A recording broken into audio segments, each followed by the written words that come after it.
Bayang tayang oyo dayang gaya kaboyo urayang oyo lele koyo ikoyo lipuyo na kaya boyo tayaku oyo pe ya bayara.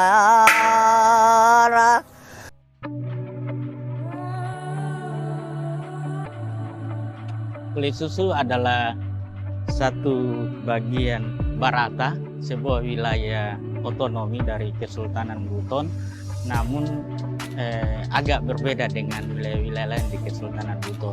Yang pertama, asal-usul dari orang kulit susu sendiri adalah penyebaran dari manusia Austronesia, Proto-Melayu, yang dari Bungku, kemudian Mori bagian bawah, mengarah ke Minui ke Bawoni, menyeberang ke Pulau Buton.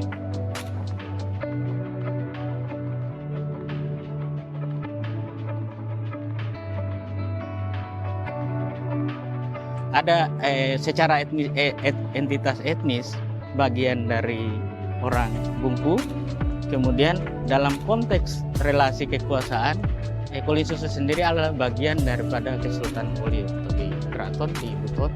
Nah, perbedaan yang paling mendasar dalam keseharian, beberapa rumpun bahasa yang berhubungan dengan keseharian masyarakat itu masih berorientasi di Bungku, tapi hal-hal yang berhubungan dengan kekuasaan dan politik itu selalu sangat poliosentris.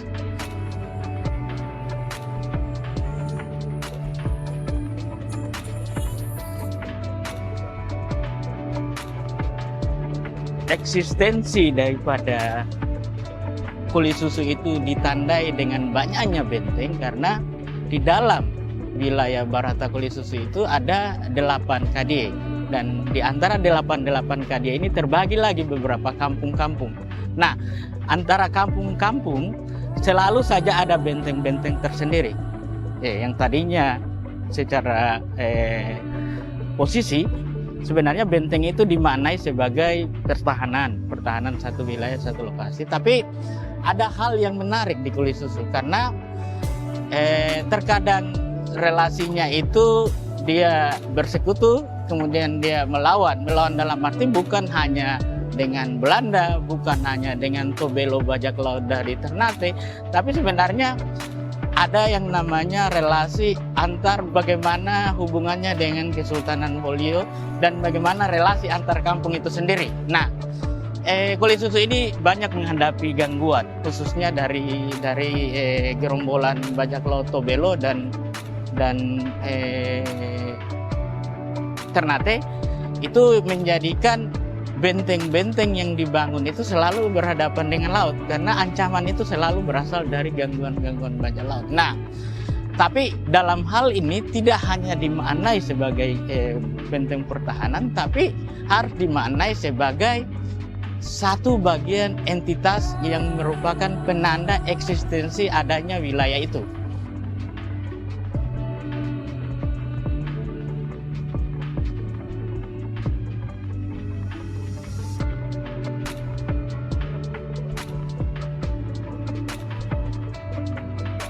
Makanya itu didukung oleh struktur sosial yang ada dalam masyarakat Kulit Susu sendiri. Di dalam benteng seperti di wilayah ini ada benteng yang paling utama itu di Lipu Kulit Susu. Itu sebagai benteng utama Barata Kulit Susu. Kemudian di wilayah-wilayah Kadi atau kampung-kampung lain ada juga. Nah, ada metafor-metafor yang dibangun dalam hubungan masyarakat itu. Misalnya benteng Kulit Susu itu adalah adik, kemudian benteng-benteng yang lain itu adalah kakak. Berarti nampak sekali ada hubungan kekerabatan yang terjadi antara wilayah-wilayah kampung. Namun selalu saja identitas atau penanda eksistensi wilayah atau kampung itu selalu dimaknai dengan adanya benteng. Nah, itu ditandai karena di setiap kampung, di setiap benteng ada namanya satu sosok yang mereka mitoskan sebagai sangya. Sangya, kemudian di dalam benteng ada pemukiman penduduk, kemudian banyak ritual-ritual yang masih tetap dilakukan. Di dalam benteng ada struktur cagar atau warisan budaya yang lain, misalnya ada masjid, ada situs Kulit Susu, ada situs Raha Bulelenga, dan selalu saja masyarakat yang berada di sekitar benteng atau masyarakat di kampung itu menjadikan situs atau cagar-cagar budaya itu sebagai bagian dari diri mereka. Jadi benteng di sini selalu dimaknai dengan eksistensi keberadaan satu wilayah dalam rangka hubungannya dengan lain. Jadi ada pesan, ada satu nilai yang kita bisa pelajari dengan banyaknya benteng yang ada di wilayah Barata Kulit Susu ini adalah bahwasanya Kulit Susu itu eksistensinya ada dalam rangka percaturan dengan wilayah-wilayah lain.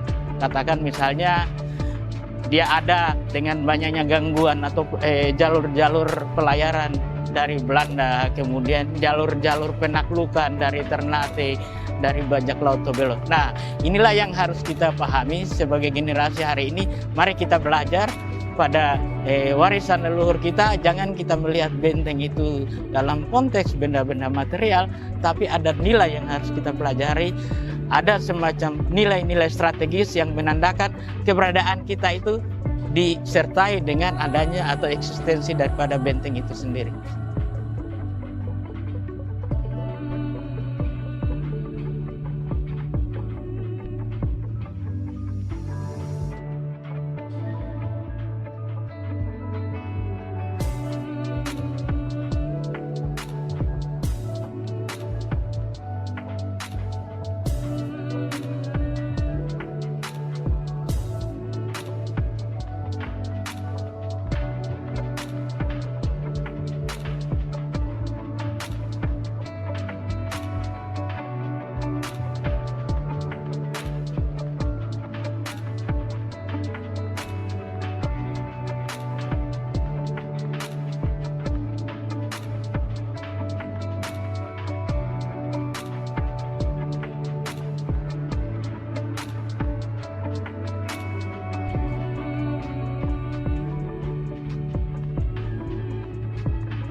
Buton ini dikaruniai letak yang sangat strategis dalam jalur lalu lintas pelayaran dari kawasan barat ke kawasan timur Nusantara.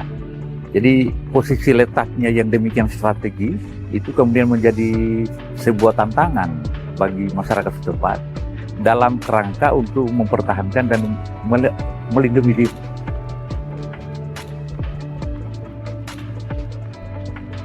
Nah, kehadiran benteng-benteng di Buton yang hari ini kita kenal sebagai Negeri Seribu Benteng merupakan refleksi dari upaya masyarakat untuk mempertahankan eksistensinya sebagai sebuah kerajaan yang berdaulat pada masanya. Dan benteng-benteng yang ada di Buton ini juga sekaligus menjadi pesan yang disampaikan kepada dunia luar akan eksistensi kedaulatan negeri ini. Nah, Buton Utara merupakan salah satu wilayah di kawasan Kepulauan Buton yang merupakan bagian dari sistem Kesultanan Buton pada masa lalu, memiliki posisi yang demikian strategis di dalam kerangka jalur pelayaran rempah Ya, makanya kehadiran benteng-benteng yang ada di Buton Utara juga merupakan bagian dari upaya untuk menunjukkan eksistensi masyarakat dalam kerangka melindungi dan mempertahankan kedaulatan Kesultanan Buton, khususnya bagi Baratakuli sendiri. Nah, benteng-benteng yang ada itu merupakan benteng-benteng di Buton, termasuk yang ada di wilayah Buton Utara ini sebenarnya merupakan benteng Nusantara. Jadi ciri benteng Nusantara itu mesti dibedakan dengan benteng kolonial. Benteng Nusantara adalah buatan anak negeri.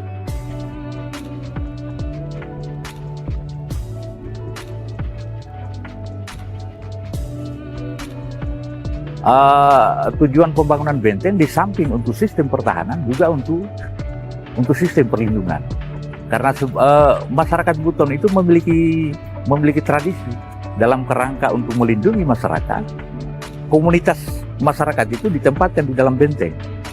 Nah, ini bagian penting dalam sistem pertahanan semesta Kesultanan Buton di dalam kerangka untuk melindungi diri dari berbagai intervensi luar. Kita kenal misalnya bagaimana Tobelo. Kita kenal bagaimana Belanda yang terus-menerus melakukan intervensi terhadap kedaulatan negeri ini. Begitu pula dengan intervensi Ternate, begitu pula dengan intervensi Kerajaan Goa. Sehingga keberadaan benteng itu menjadi bagian penting yang tidak dapat dipisahkan dari upaya untuk mempertahankan dan melindungi diri bagi masyarakat setempat.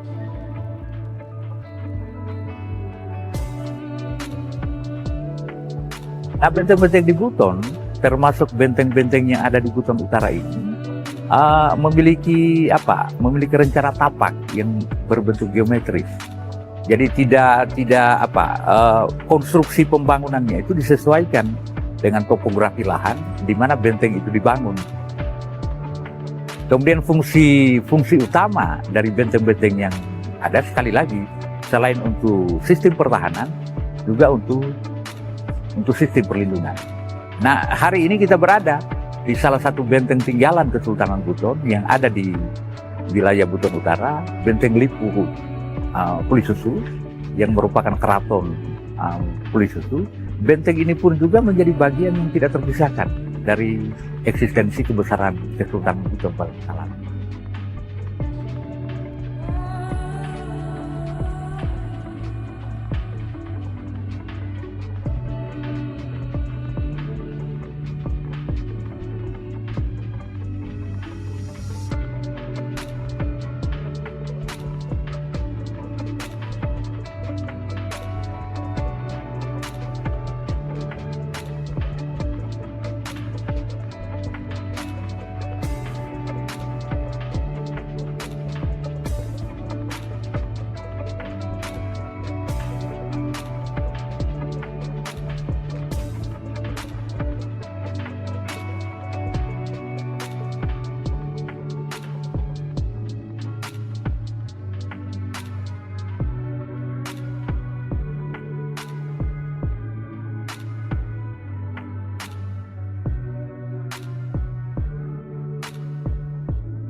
Negeri Seribu Benteng, julukan yang sering disematkan kepada Kesultanan Buton.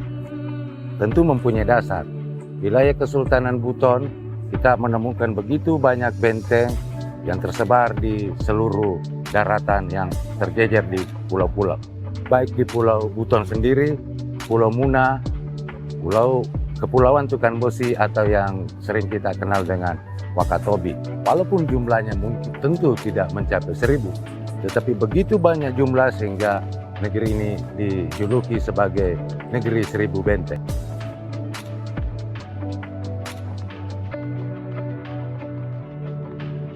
Benteng-benteng Kesultanan Buton itu, pertama kalau kita lihat dari segi denah atau bentuk, itu tidak mempunyai bentuk yang tetap, tidak mempunyai pola yang jelas.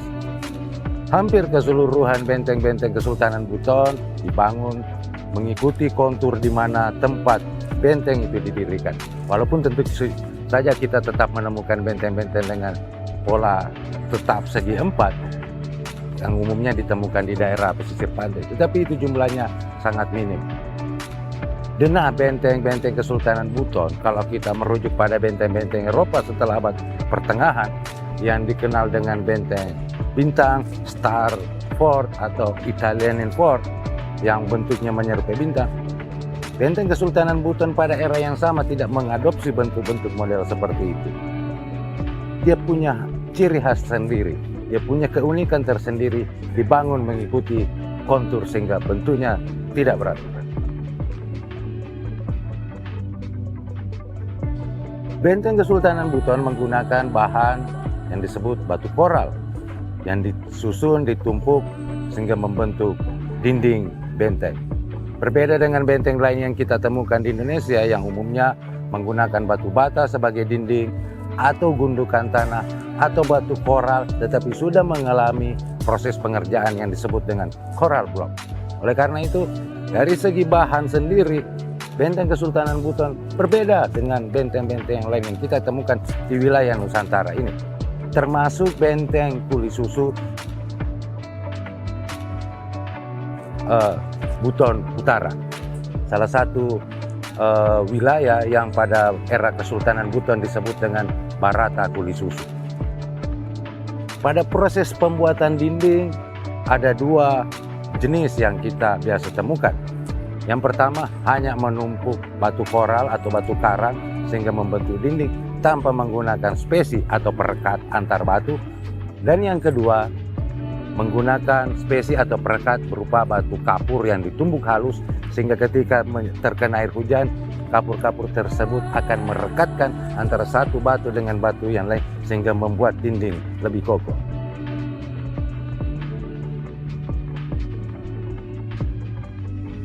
Apa sih fungsi dari benteng tersebut?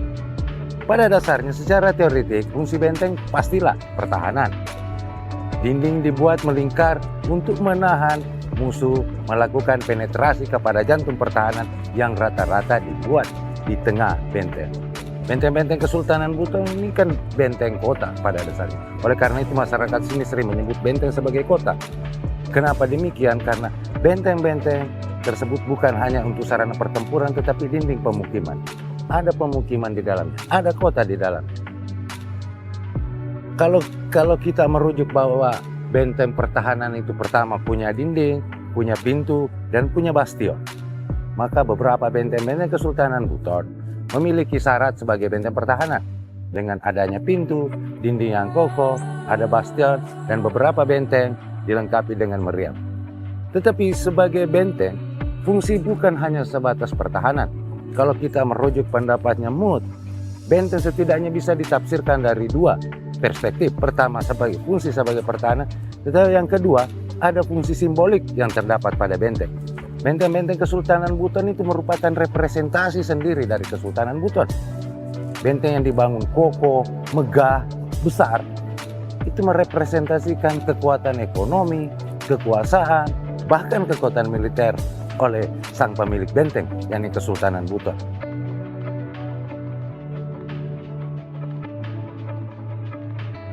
Benteng menjadi bahasa penyampai pesan kepada pihak luar terhadap oleh Kesultanan Buton. Mengingat abad 16-17 sebenarnya wilayah Indonesia Timur itu adalah area pergolakan yang sangat tinggi dengan adanya rempah di Maluku. Kesultanan Buton berada pada jalur pelayaran rempah abad 16-17 sehingga banyak kekuasaan-kekuasaan besar yang ingin menganeksasi atau menguasai Buton untuk menguasai jalur pelayaran. Oleh karena itu, Buton harus membangun benteng selain sebagai pertahanan, sebagai penyampai pesan tentang eksistensi sebuah negara yang disebut Kesultanan Buton yang direpresentasikan oleh benteng. Kedua, dari segi keletakan, benteng yang Kesultanan Buton dengan posisi antara 15 meter di atas permukaan laut sampai dengan 615 meter di permukaan laut. Dengan jarak antara 0 km sampai 1,8 km dari garis pantai, benteng-benteng Kesultanan Buton dirancang untuk melakukan pemantauan terhadap jalur pelayaran atau laut di mana di depan benteng tersebut. Kalau kita menganggap bahwa jarak umum pandangan bebas itu bisa mencapai 3 km, menggunakan standar itu, Benteng Kesultanan Buton sangat jelas dapat memantau semua laut dan aktivitas di laut di jalur pelayaran di depan benteng tersebut. Oleh karena itu, benteng tersebut berfungsi sebagai panoptikon mengawasi jalur pelayaran sekaligus memberitahukan kepada pihak luar bahwa ada sebuah kekuasaan, ada negara yang ada di wilayah tersebut, yakni Kesultanan Buton, dengan merepresentasikan benteng sebagai kekuasaannya dan kekuatannya.